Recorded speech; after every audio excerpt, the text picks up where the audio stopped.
बिस्मिल्लाहिर्रहमानिर्रहीम। आज का हमारा पहला टॉपिक होगा कंपाउंड प्रेपोजिशन। तो सबसे पहले तो आपको ये पता होना चाहिए कि प्रेपोजिशन क्या होता है। ठीक है, तो जो पार्ट्स ऑफ स्पीच है ना, उनमें एक हमारे पास प्रेपोजिशन होता है। प्रेपोजिशन को उर्दू में कहते हैं हरफ़े जार। हरफ़े जार या प्रेपोजिशन एक ऐसा लफ्ज़ है जिसकी अगर सेंटेंस में ज़रूरत हो और हम इसको ना लगाएं तो इसके बगैर सेंटेंस अपना पूरा मफ़हूम, अपना पूरा मतलब बयान करने के काबिल ही नहीं होता।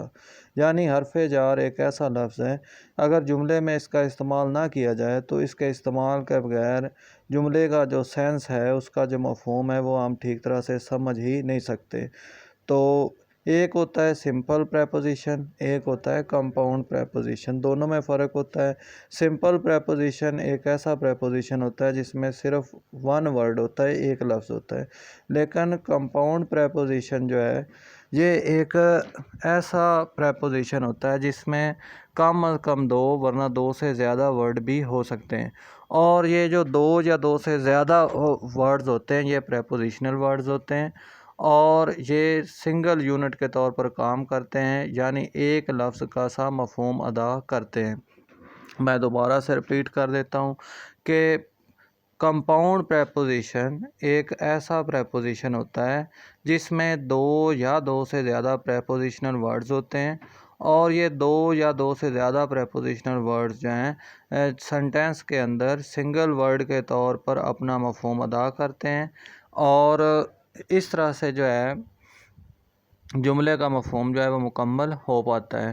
The prepositions which contain two or more prepositional words are called compound prepositions. Also we can say it is a combination of two or more words. अच्छा, अब इसके एग्ज़ाम्पल्स की अगर बात करें तो एग्ज़ाम्पल्स में हमारे पास सबसे पहले आता है जी अबाउट। अबाउट, अब ये देखें, अबाउट जो है देखने में एक वर्ड है अबाउट। अब इसमें कोई दो या दो से ज़्यादा नज़र नहीं आते। तो अगर हम थोड़ा सा गौर करें ना, तो आउट, आउट हमारे पास एक प्रेपोजिशनल वर्ड्स है। अब एब जो है, ये भी एक हमारे पास अलग से वर्ड है। कैसे? जैसे हम कहते हैं नॉर्मल, एब नॉर्मल। अब नॉर्मल जो है उसका अपोजिट या एंटोनिम वो क्या है? एब नॉर्मल। तो एब लगाने से ए बी एब लगाने से हमारे पास नॉर्मल जो है वो अपने एंटोनिम एब नॉर्मल में चेंज हो जाता है।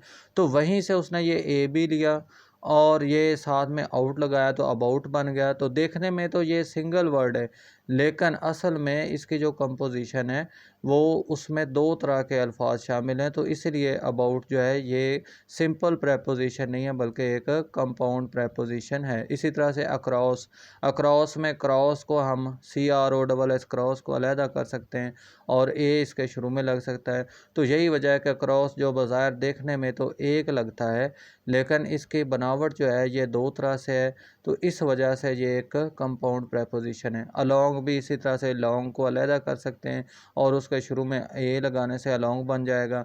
तो ये भी कंपाउंड प्रेपोजिशन है। इसी तरह से बियॉन्ड, बी ई बी इसको आप अलग कर सकते हैं।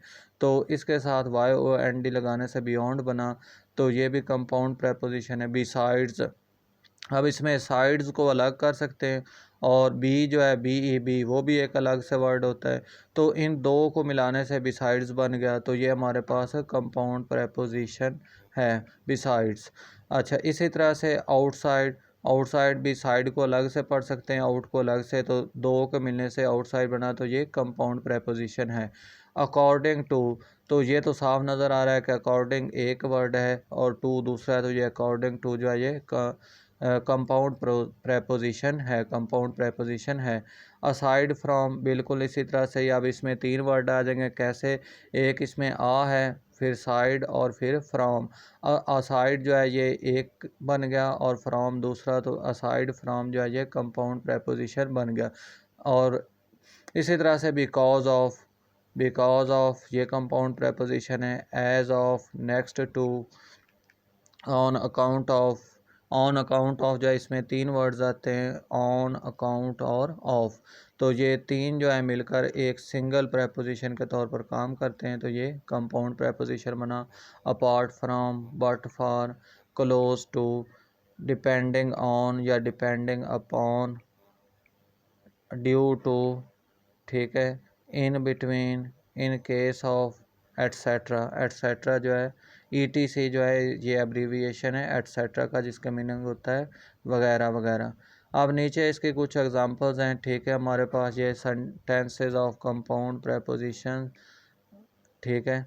तो इसमें कंपाउंड प्रेपोजिशन जो है इसके सबसे पहले in front of, in front of, in एक वर्ड है, फ्रंट दूसरा, ऑफ तीसरा, तो 3 वर्ड्स जो है प्रेपोजिशनल वर्ड्स मिलकर एक सिंगल प्रेपोजिशन का काम कर रहे हैं, तो इसको कहेंगे कंपाउंड प्रेपोजिशन। अब सामने इसका सेंटेंस है जी हमारे पास है ये वाला, his car is parked in front of my house, उसकी कार मेरे घर के सामने पार्क की गई है, खड़ी की गई है। तो इन फ्रंट ऑफ जो है ये सामने का मीनिंग दे रहा है, जिसमें 3 वर्ड हैं इन फ्रंट ऑफ, तो ये हमारे पास एक कंपाउंड प्रेपोजिशन है। तो इसी तरह से as of, I cannot stay स्टे हेयर एज ऑफ नाउ, ठीक है। Close to, close to, Joseph was never close to his parents, तो इसमें क्लोज एक वर्ड है, टू दूसरा है, क्लोज टू का मीनिंग होता है करीब। तो इस तरह से क्लोज टू जो है इसमें 2 वर्ड्स मिलकर एक सिंगल प्रेपोजिशन का काम कर रहे हैं, जिसका मीनिंग है करीब। तो ये हमारे पास कंपाउंड प्रेपोजिशन की एक एग्जांपल है। जोसेफ जो है जिसको हम अपनी उर्दू ज़ुबान में यूसुफ कहते हैं, उसको अंग्रेज़ अपनी ज़ुबान में जोसेफ कहते हैं, ठीक है। Due to, the match was delayed due to rain. Next to, this dog is sitting next to me for an hour. This dog has been sitting आएगा, this dog has been sitting next to me for 1 an hour, क्योंकि for आया, since या for आएगा तो फिर present indefinite, sorry present जब perfect continuous लगेगा, क्योंकि इधर फॉर का वर्ड यूज़ हुआ है, तो प्रेजेंट परफेक्ट कंटिन्यूस जब लगेगा तो फिर इज़ तो नहीं ना लगेगा, इज़ तो होता है प्रेजेंट कंटिन्यूस में, और जब सिंस या फॉर लग जाता है तो फिर इज़ नहीं लगता, बल्कि इज़ की बजाय हैज़ बिन या हैव बीन लगता है। तो ये बनेगा the dog has been sitting next to me for 1 hour. On top of, on top of, I found his name, I found his name on top of the list. About, she always talks about her father। Inside this, there is nothing left beside, inside, sorry ये inside था, inside there is nothing left inside the container, there is nothing left inside the container। तो container जो है डब्बे के अंदर कोई भी चीज़ नहीं बची।